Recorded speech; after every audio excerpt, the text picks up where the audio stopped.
Sabroom cricket অ্যাসোসিয়েশনের সভাপতি দেবাশিস মজুমদারের বাড়িতে সংঘটিত ভয়াবহ অগ্নিকাণ্ডে ব্যাপক ক্ষয়ক্ষতি হয়েছে। এই ঘটনার পর শনিবার ক্ষতিগ্রস্ত পরিবারের পাশে দাঁড়াতে সাবরুমে আসেন ত্রিপুরা ক্রিকেট অ্যাসোসিয়েশনের সম্পাদক সুব্রত দেবের নেতৃত্বে একটি প্রতিনিধি দল।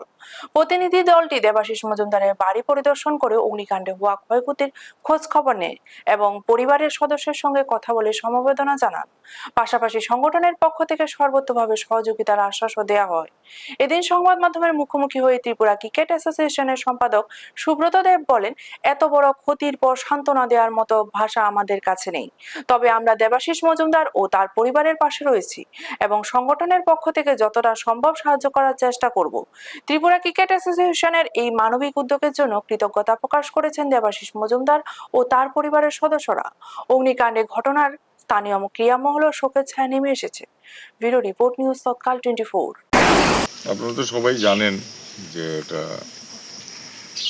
আমাদের সাব ডিভিশন সাবরুম ক্রিকেট অ্যাসোসিয়েশনের সভাপতি দেবাশিস বাবু, ওনার বাড়িতে যে বিভৎস অগ্নিকাণ্ড সমস্ত কিছু পুড়ে ছাই।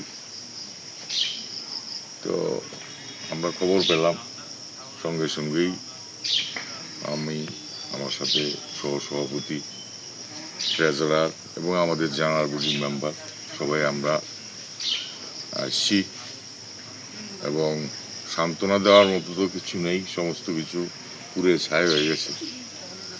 তো তারপরেও আমরা বলবো যারা সাব ডিভিশনে আছেন, আপনারা সাবরুমে ওনার এই দুঃসময়ে ওনার সাথে একটু সহযোগিতা করবেন এবং আমরাও সহযোগিতা করার চেষ্টা আপ্রাণ করব, যেন ওনার যে ক্ষয়ক্ষতি হয়েছে এটা তো পূরণ করার নেই, কিন্তু চেষ্টা করে, যেহেতু শারীরিকভাবে কিছু হয়নি, এটাই ভগবানের কাছে আমরা কৃতজ্ঞ এবং আগামী দিন প্রত্যেকের সহযোগিতা উনিও ঘুরে দাঁড়াবেন এই আশা, এই প্রার্থনা ভগবানের কাছে রাখছি।